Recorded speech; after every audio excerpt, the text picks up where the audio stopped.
कक्षा 6 में पढ़ने वाली एक छात्रा जब अपने विद्यालय जाती थी तो विद्यालय में जाने के बाद वो अक्सर उसके पास पैसे होते थे, साथ ही कुछ खाने पीने की चीजें होती थी, चॉकलेट होती थी। जब उनको वो खाती थी तो बाकी बच्चों का मन ललचाता था, देखकर कहीं ना कहीं बच्चों को चिढ़न होती थी। धीरे धीरे करके वक्त गुजरता है और वक्त गुजरने के साथ ही उस बच्ची को पता नहीं था कि जो चीजें वो खा रही है, जहां से वो पैसे लेकर रही है, उससे उसकी जिंदगी पूरी तरह से बर्बाद हो जाएगी। बाकी आज की जो सच्ची घटना मैं आपको सुनाने जा रहा हूं, सच्ची घटना को सुनने के बाद आप भी हैरान रह जाएंगे, परेशान हो जाएंगे। जब धीरे धीरे वक्त गुजरता है तो वही बच्ची एक स्वस्थ बेटे को जन्म देती है और उसके बाद सोशल मीडिया पर, अखबारों के माध्यम से, टेलीविजन के माध्यम से उस इलाके में जब ये खबर चलती है तो लोग सोचकर हैरान थे, इंसानियत को लेकर कई तरह के सवाल खड़े कर देते हैं कि लोग किस हद तक गिर सकते हैं। वाकई आज की घटना आपको परेशान कर सकती है, आपको हैरान कर सकती है। आदाब, नमस्कार, सत श्री अकाल। में उस्मान सैफी का एक जिला है गाजियाबाद और इसी गाजियाबाद जिले का एक थाना लगता है इंदिरापुरम। दरअसल इंदिरापुरम थाना क्षेत्र का एक इलाका है खोड़ा। बात कर रहा हूं 5 सितंबर 2022 की सुबह लगभग 6 बजे के आसपास का वक्त रहा होगा।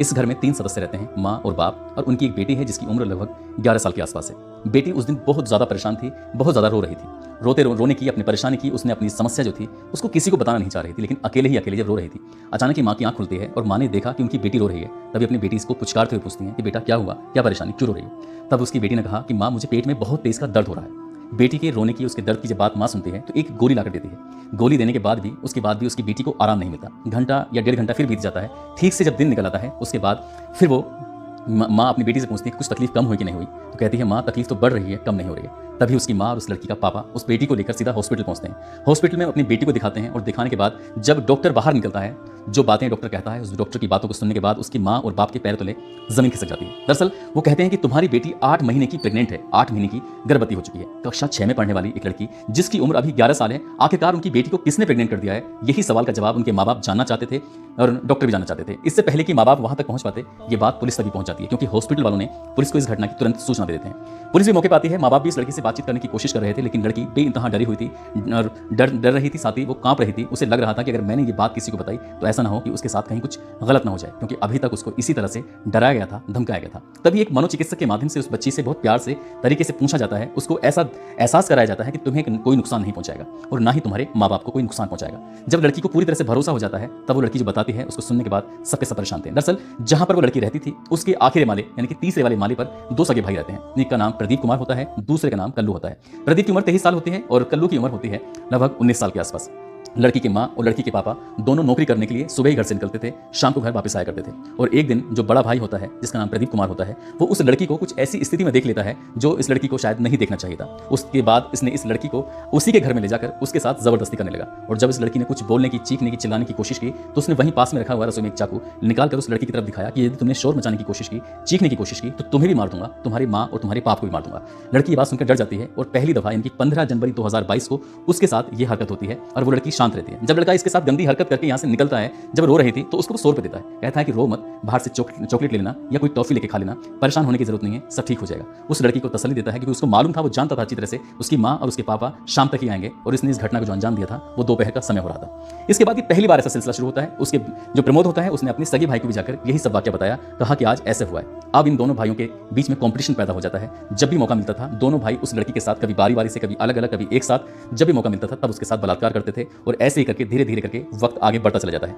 माँ बाप को इस बात की बिल्कुल भी भनक नहीं थी, बिल्कुल भी खबर नहीं थी कि उनकी बेटी के साथ आए दिन घर के अंदर ही बलात्कार हो रहा है, रेप हो रहा है। कभी उस लड़की को अपने कमरे में लेके जाया करते थे तो कभी उस घर में रखते थे और उसको जब जिसके साथ ऐसा काम करते थे तब उस लड़की को 50 रुपए या 100 रुपए दे दिया करते थे। कहते थे कि स्कूल जाती हो तो इसको लेके चले जाना, चॉकलेट खा लेना, चिप्स खा लेना। और वो लड़की बिल्कुल भी नहीं जानती थी कि उसके साथ आखिरकार ऐसा जो हो रहा है वो गलत हो रहा है। कहीं ना कहीं वो लड़की के भी अंदर आदत सी बनती चली गई थी। अब उसे लग रहा था कि जो हो रहा है वो उसके लिए नेचुरल है, कोई उसके ऊपर ज्यादा असर नहीं हो रहा था और इस बात का उसने किसी को भनक नहीं लगने दी। लगभग 8 महीने तक उस लड़की के साथ ऐसे ही प्रतिदिन बलात्कार होता था, प्रतिदिन रेप होता था।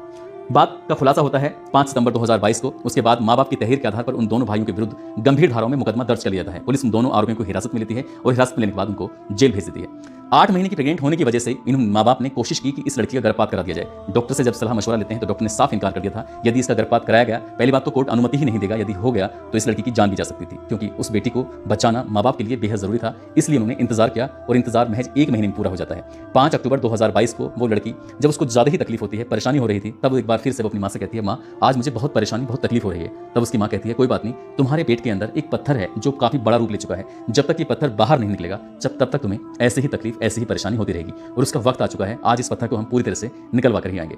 उस लड़की को लेकर हॉस्पिटल जाते हैं। हॉस्पिटल ले जाने के बाद उसका जब प्रक्रिया शुरू होती है तो उसको एक स्वस्थ बेटे को जन्म देती है, और जैसे स्वस्थ बेटे को जन्म देती है माँ और बाप साफ साफ इनकार कर देते हैं कि हमें ये बच्चा चाहिए ही नहीं, क्योंकि पुलिस इसमें पूरी तरह से इन्वॉल्व हो चुकी थी और अदालत की कार्रवाई चल रही थी। बाकी जो टीमें CWC हो या जो भी इस बच्चे से रिलेटेड टीमें होती हैं, सरकारी संस्थाएं होती हैं, वो सब कुछ इसमें लगी हुई थी। उधर पुलिस इस मामले की जांच पड़ताल करके चार्जशीट लगाकर अदालत में दे चुकी थी।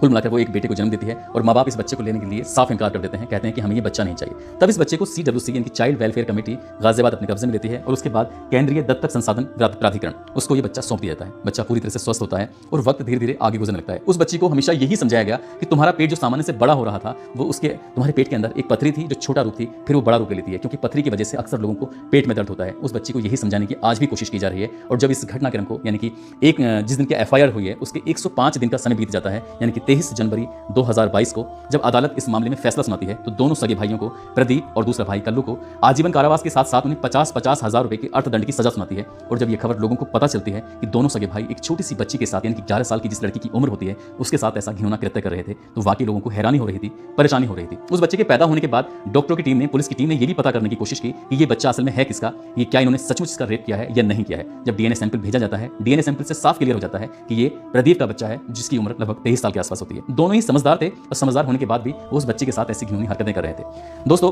फिलहाल इस मामले में अदालत का फैसला आ चुका है और ये खबर जब अखबारों के माध्यम से लोगों को पता चलती है तो लोगों को वाकई हैरानी हुई थी, परेशानी हुई थी कि कोई इंसान किस हद तक गिर सकता है। इन दोनों सगे भाइयों ने वाकई इंसानियत को शर्मसार किया है और एक बच्ची के जीवन को पूरी तरह से बर्बाद कर दिया है।